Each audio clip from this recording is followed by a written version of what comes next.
was not from, you know, one of the Mumbai families, complete outsiders. So in that sense, what is common between the two of us is that we are the outsiders in this industry. I still feel like an outsider. I've made 5 films now, but somehow I still feel like I'm observing the whole sort of everything, all the proceedings from a distance. Do you also sometimes feel like that? No, all the time. All the time.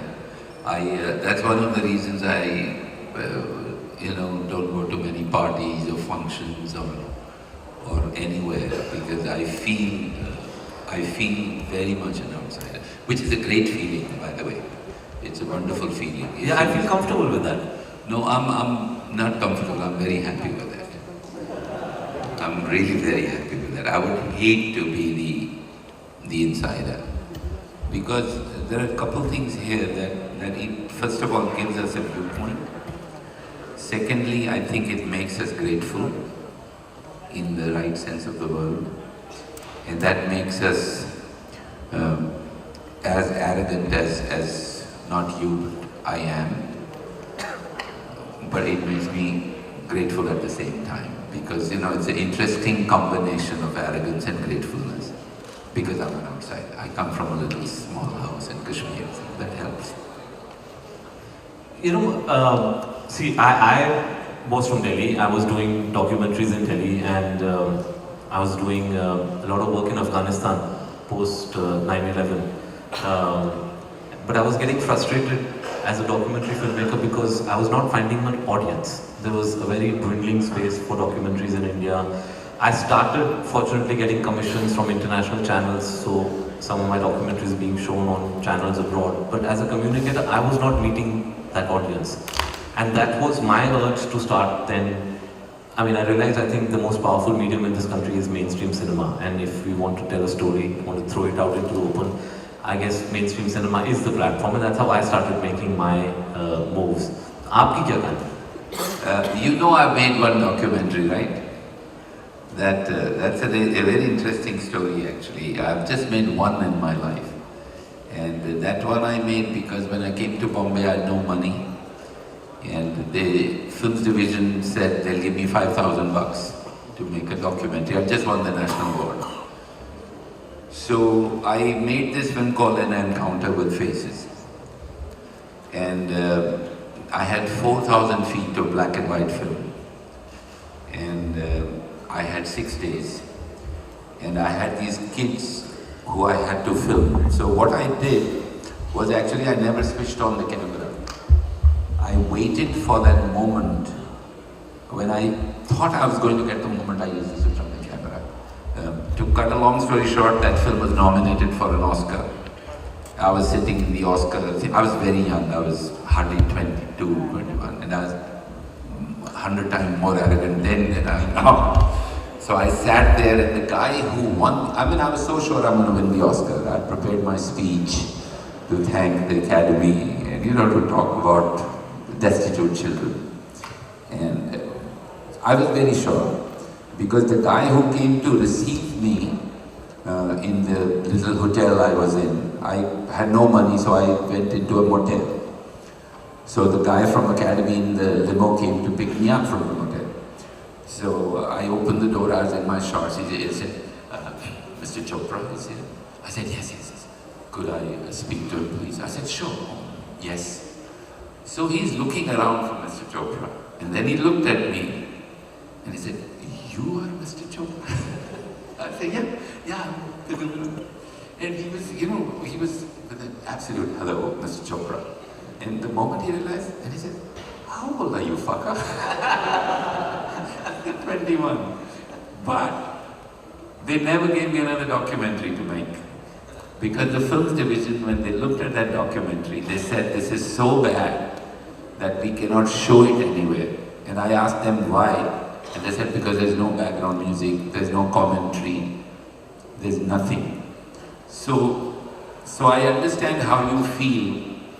But for me, the journey from documentary to feature film was not because it was a journey. I just did that because I needed to survive in Bombay.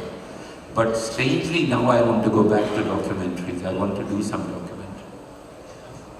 For me, it was while I was doing, especially some of my documentaries in Afghanistan, I started realizing that, and when I decided that I want to move towards the large screen, there were things happening with me and my friend Rajan Kapoor, who's sitting here. The two of us making these documentaries in Afghanistan, and I said, you know what's happening with us behind the screen, behind the camera, is an interesting story, and we started putting that down. And actually Kabul Express in that sense is a little autobiographical story. We still haven't figured out whether I'm John or he's John, but basically what John and Arshad were doing was roughly what Rajan and I were doing. So I penned this down because I thought will be in a certain sense the easiest script for me to write. And try and push it. Of course, Kabul Express today would be described as a multiplex film, but in those days there were no multiplexes. And I came with that script to Bombay. It was quite a journey trying to just meet people. I remember, and frames, FICCI frames is very important in that journey, because I think I came for 2 FICCI frames with my script in my bag. कि कोई Vidhu Vinod Chopra मिल जाए या कोई मिल जाए उनको दे दो. It's not easy. It is not easy. Access, I don't know whether it's become easier since, but I was a complete outsider, and to meet people was quite a difficult journey. The only remote connection I had with Bollywood was my wife, Minnie Mathur, had joined MTV. She was an MTV VJ. So obviously there was a bit of an overlap between MTV and Bollywood in terms of interviews. So we started getting numbers, would cold call people. Would get to meet a lot of people. सब मुझे लेकिन ये कहते थे किसी को मत बताना तुम डॉक्यूमेंट्री फिल्म में करो. The D word was a bad word. The moment you tell them you're a documentary filmmaker, वो सोचेगा यार ये बहुत पकाएगा, इसकी कहानी नहीं सुननी है हमें. And that's how the whole process went, and I got a lot of gyan in that process. I remember meeting, I won't take names, but there's this newly formed, newly incorporated company who in the past had sort of backed slightly different cinema. So I went to them and I said that, I have a story, can I narrate a story to you? And the gentleman said that, first tell me, what's your proposal? So I was I didn't know what that meant. So I said, sir, my proposal is that I propose to make a film. So he said, नहीं यार तुम समझे नहीं, मतलब तुम्हारा budget क्या है, what is your recovery plan from the 14 distribution territories, what is all the kind of things that a documentary filmmaker from Delhi would not have the faintest idea about. I'm sitting there thinking that ये सब मुझे करना था, what is this they're going to be doing? Then I said, sir, I have a story, I can narrate it to you. So he said, and I'm not exaggerating, this is no exaggeration, he said that, Monday to Friday we hear proposals, Saturday is the day for stories. So you come on Saturday. So I said, sir, मैं Saturday आता हूँ. I went back on Saturday, and he heard the story. He heard the story. He seemed to like the story, and he said, there are 2 kinds of films. I said, "Chha kya hai sir?" He said, there is a film called a pre-Friday film and a post-Friday film. So pre-Friday films are films that are sold on the table before the release, and we recover the money that has been spent on the film. And then, what happens to the box office is, not a make or break situation for us. And then there's a post-Friday film where you've released the film and the film has to generate its own momentum and get word of mouth and then makes money through that. So your film is actually a post-Friday film.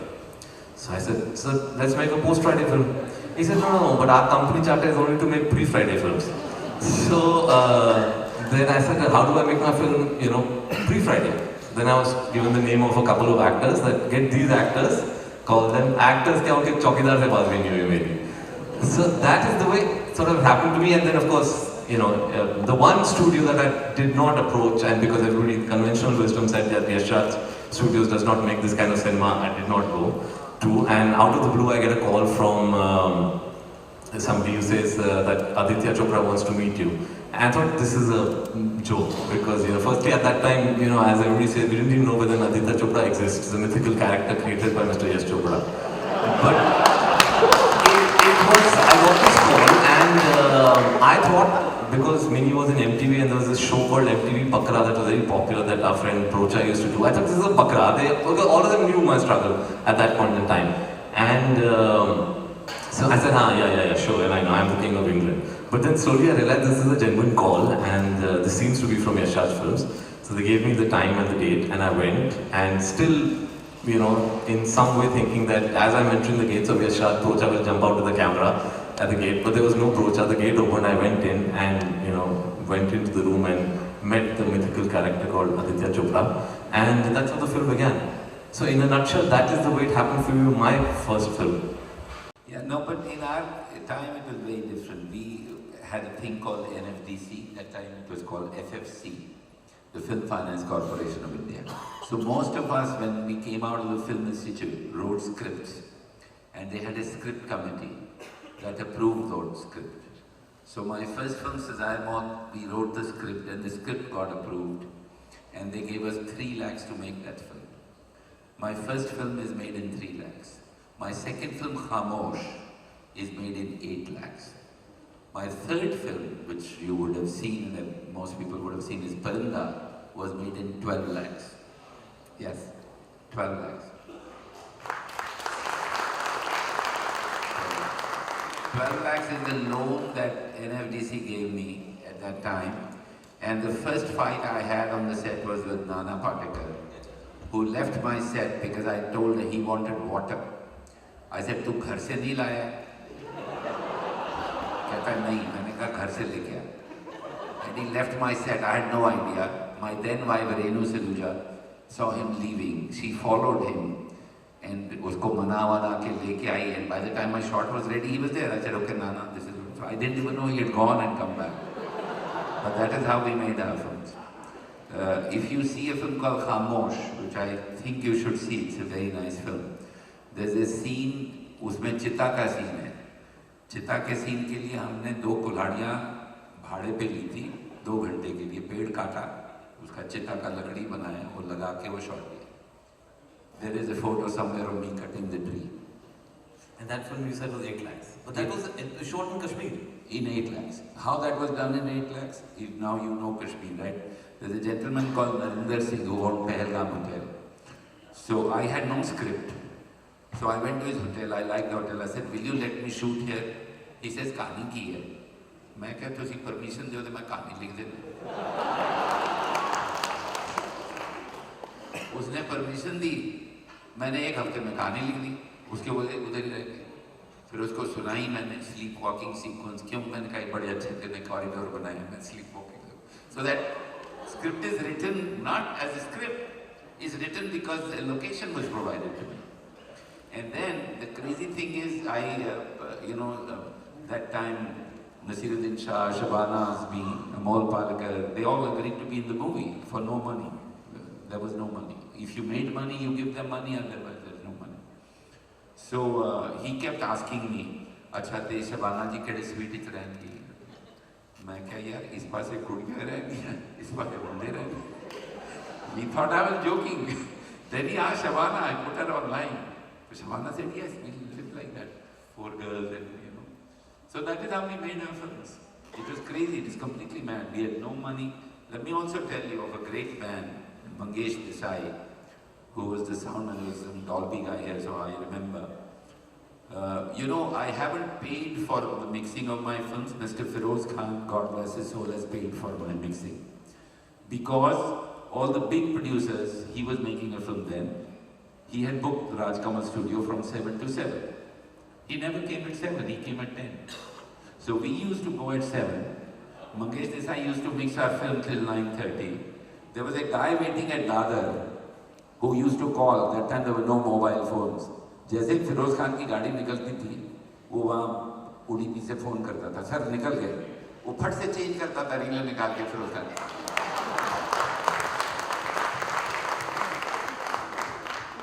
So you had this mythical guy, I had no mythical guy, we had nobody. There was no other way. Khamosh, when it was made, and this is a story that you should know, for 2 years, everybody saw that film, including Yash Chopra, who sent me flowers. He never bought my film. Nobody bought it. Yash, this is something, why do I help? How did Rajay Rani come into my life? I don't want to be a producer. I'm not a producer. I hate producing films. Why did I do it? Because when I made Khamosh, Kabir, I had 8 lakh ka loan. Now the loan is, unless you pay back the money, you can't get the next loan. Okay? That is the bottom line. You have to pay that. घर बेचो, अच्छा हमारा घर भी नहीं था, हम तो पीजी में रहते थे, कुछ भी नहीं था, तो 8 लाख रुपए लग गए. यश जौहर एक उस वक्त बहुत बड़े डिस्ट्रीब्यूटर थे, Gulshan Rai. Have you heard his name? His son Rajiv Rai made films. One day we got flowers at home, and it said from Gulshan Rai and Rajiv Rai. Great film comes. So we went, Rammam kharidi, apni life ban gayi. Renu was my wife then, threw a party. सब ये जितने अपने art film maker type Kundan Jha ये सब दारू वारू P रहे हैं, पिक्चर देख के गुलशन राय ने खरीदी. अब साला फोन ही नहीं आ रहा. अब हम लोग 2 ही लोग थे पीजी में, बाथरूम नहीं जाते, एक बैठा है कि अभी फोन आ जाए यार. 3 दिन तक फोन नहीं आया. फिर परेशान होकर मैंने फोन किया, अपॉइंटमेंट सीख किया, बुलाया गया हमको. हम गए, नाज बिल्डिंग में उनका ऑफिस था. नहीं, नाज में नहीं है, वो इंतार ले, Bombay centre of film centre. So I go there, बुलाया अंदर. Big office, big table, I can never forget. He was a bald man. So I sat and he was sitting, हाँ जी बोलो. मैं कहा सर तुसी फूल भेजे. अब सोच रहे मैं फूल भेजे. मैं कहता मैं खामोश पिक्चर राइटर प्रोड्यूसर डायरेक्टर खामोश. फूल भेजा, थोड़ी चंगी पिक्चर है. मैं यार फूल मैं नहीं भेजे. He picked up the phone. और अजीब, और तुझे कि विनोद चोपड़ा को फूल भेजे. हाँ जी भेजे. और जी राजीव ने भेजे फूल कौन. अब मैं सोच रहा हूँ कि खरीदेगा कि नहीं खरीदेगा. तो वो राजीव का खबर तो उठा मैं, क्या राजीव राय. Very nice man. He spoke with an American accent. Praised the film. And me and Renu were there, so I said, yeah, you'll release it? कहता no, that my father does. So I said, you love this movie. You sent me flowers, but you will not release it. And you're the biggest distributor. He said, no, that my father does. Then I did something that I was well known for. I used terrible Kashmiri language and Punjabi kalis, and my wife had to carry me out. I just lost it completely. It was crazy, but I just couldn't believe this. And then I did something that was totally mad. I took that film to various cinemas. Regal Cinema was owned by a guy called Manik Sidwa. He was a Parsi. He loved the film. You know who released Khamosh? I. Myself. I had nothing.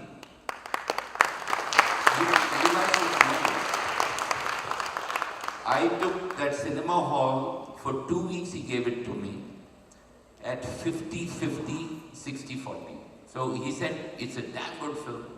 Even if it doesn't make money, I will give you 2 weeks. He was a Parsi. So he took 50%, and if the film would make money, I would get 50%. And there were 3 shows, 3, 6 and 9. Now there were hoarding नहीं हो, cinema के बाहर बोलता है. उसने कहा मुझे एक ही चीज़ है, my cinema is reputed cinema. At least put a hoarding outside cinema. So I told him, will you pay so that, you know, out of your 50 you take it? No, we never pay. Mr. Chopra, I will not pay for it. What do I do? So we go to Dadar, Beg, Yevo. Literally got the hoardings. The hoardings were put there, and you know who did the lighting? Vinod Pradhan, my cameraman. We were lighting the hoarding. We painted it, took it in a tempo at night. Whole night I have personally stuck that hoarding in Regal. Next day, 3 o'clock, there was me, Renu Saluja, Vinod Pradhan, and 5 other guys in balcony. And नीचे कोई 10-20 लोग हैं, खाली cinema. 3 o'clock show. So I'm in full panic mode, and I'm making my notes. ये काट दो, ये काट दो, ये काट. That time there was only one print. It's not like you guys digital. There was one print. So I told Renu, I said, cut the scene after the show. She said, I won't touch it till at least 3 shows are done. I started screaming. I said, you can't, I'm the producer, you know, I have the right. And it's rubbish, this film is not working, it's too slow, we have to cut the sleepwalking, we have to do this. And I'm screaming, and she, Vinod Pradhan, took her to a cafeteria. Regal mein, un dinon niche cafeteria tha. I wonder if it's still there. And I went to the loo. Now this is education for you. I'm in the loo, taking a leak. There are out of those 5 guys, 3-4 guys were there. So एक मेरे को बोलता है, I'm taking a leak. तू बनाया क्या picture? तू बनाया क्या picture?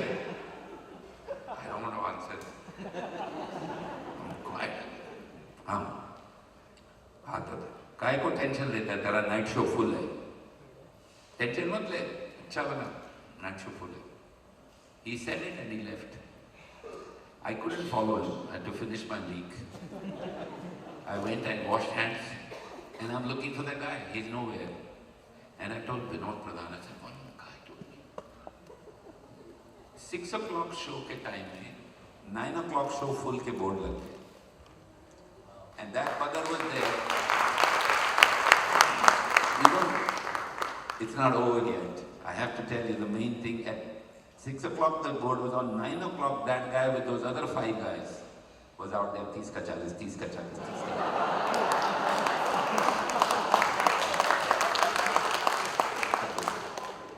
So he bought the whole show.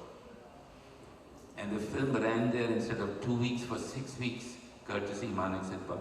And while the film was running, I was selling Delhi, UP, CPCI, Punjab.